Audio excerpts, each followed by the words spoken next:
જય શ્રી કૃષ્ણ.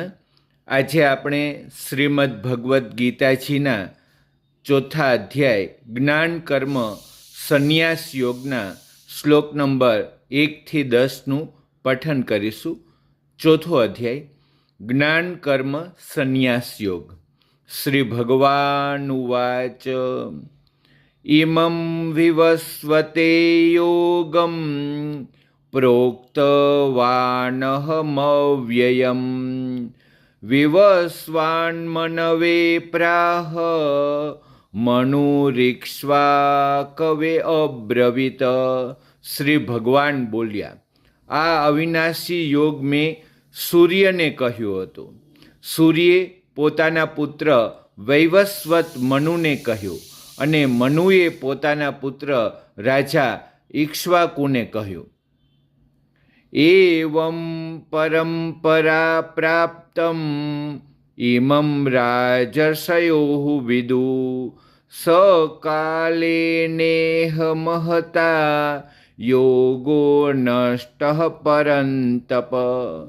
હે પરંતપ, આમ પરંપરાથી પ્રાપ્ત આ યોગને રાજર્ષિઓએ જાણ્યું, પણ ત્યારબાદ તે યોગ ઘણા સમયથી આ પૃથ્વીલોકમાં લગભગ લુપ્ત થઈ ગયો હતો. સ એવાયમ મયા તેધ્ય યોગ પ્રોક્ત પુરાતન ભક્તો અસી મે સખા ચેતી રહસ્યમ હેતદુત્તમમ. તું મારો ભક્ત અને પ્રિય સખા છે, માટે એ જ આ પુરાતન યોગ આજે મેં તને કહ્યો છે, કેમ કે આ ઘણું ઉત્તમ રહસ્ય છે, એટલે કે ગુપ્ત રાખવા યોગ્ય વિષય છે. અર્જુન ઉવાચ અપરમ ભવતો જન્મ પરમ જન્મ વિવસ્વત કથમેતદ્વિજાનીયં ત્વમાદો પ્રોક્તવાનિતિ. અર્જુન બોલ્યા, આપનો જન્મ તો અર્વાચીન છે, જ્યારે સૂર્યનો જન્મ તો ઘણો પહેલાંનો છે, એટલે કે કલ્પના આરંભે થયેલો છે. તો હું એ વાતને કેમ સમજું કે તમે જ કલ્પના આરંભે સૂર્યને આ યોગ કહ્યો હતો. શ્રી ભગવાન ઉવાચ બહુની મે વ્યતીતાની જન્માની તવ ચાર્જુન તાન્યહમ વેદ સર્વાણી ન ત્વં વેથ પરંતપ. શ્રી ભગવાન બોલ્યા, હે પરંતપ અર્જુન, મારા અને તારા ઘણા બધા જન્મો થઈ ચૂક્યા છે.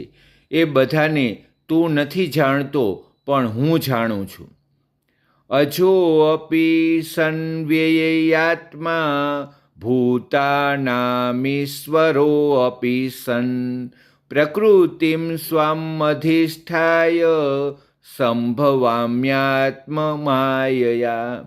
હું અજન્મા અને અવિનાશી રૂપ હોવા છતાં પણ, તેમજ બધાય પ્રાણીઓનો ઈશ્વર હોવા છતાંય પોતાની પ્રકૃતિને આધીન કરીને પોતાની યોગ માયાથી પ્રગટ થાઉં છું. યદા યદા હિ ધર્મસ્ય ગ્લાનિર્ભવતી ભારત અભ્યુત્થાનમ અધર્મસ્ય તદાત્માનં સૃજામ્યહમ. હે ભારત, જ્યારે જ્યારે ધર્મની હાનિ અને અધર્મની વૃદ્ધિ થાય છે, ત્યારે ત્યારે હું પોતાના રૂપને સર્જું છું, એટલે કે સાકાર રૂપે લોકો સમક્ષ પ્રગટ થાઉં છું. પરિત્રાણાય સાધૂનાં વિનાશાય ચ દુષ્કૃતાં ધર્મ સંસ્થાપનાર્થાય સંભવામી યુગે યુગે. સાધુ પુરુષોનો ઉદ્ધાર કરવા માટે, પાપ કર્મ કરનારાઓનો વિનાશ કરવા માટે અને ધર્મને સારી રીતે સ્થાપના કરવા માટે હું યુગે યુગે પ્રગટ થાઉં છું. જન્મ કર્મ ચ મે દિવ્યમ એવં યો વેતિ તત્વતઃ त्यक्त्वा देहं पुनर्जन्म नैति मामेति સો અર્જુન.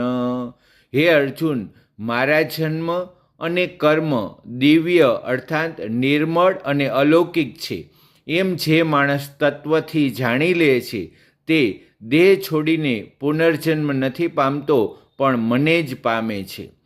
વીતરાગ ભય ક્રોધા મન્મયા મામુપાશ્રિતા બહવો જ્ઞાન તપસા પૂતા મદ્ભાવમાગતા.